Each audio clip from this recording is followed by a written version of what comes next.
வணக்கம். இன்றைய தலைப்புச் செய்திகள். தமிழகத்திற்கு ரூபாய் 3,00,000 கோடி நிதி பிரதமர் மோடி. உலகக்கோப்பை செஸ் தொடர் ஃபைனல். திவ்யா ஹம்பி மோதிய முதல் சுற்று டிரா.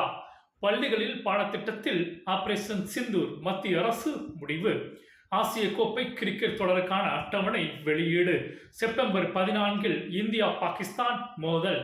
இதய துடிப்பை சீராக்க முதல்வர் ஸ்டாலினுக்கு பேஸ்மேக்கர் கருவி பொருத்தம். தூத்துக்குடியில் ரூபாய் 4,800 கோடி திட்டங்கள் தொடங்கி வைத்தார் பிரதமர் மோடி.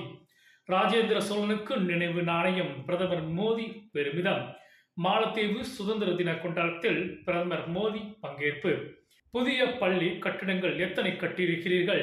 திமுகவிற்கு அண்ணாமலை கேள்வி. ஈரானில் நிதித்துறை கட்டடத்தின் மீது பயங்கரவாதிகள் தாக்குதல். 8 பேர் உயிரிழப்பு.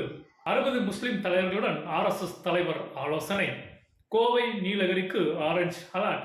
5 மாவட்டங்களுக்கு கனமழை எச்சரிக்கை. ராகுல் போன்று முதல்வர் ஸ்டாலினும் தவறை உணர்ந்து கொள்வாரா? அன்புமணி கேள்வி. முதல்வர் ஸ்டாலினுக்கு 6வது நாளாக சிகிச்சை. இன்றும் மருத்துவமனையில் இருந்தபடி அரசு பணி. நன்றி.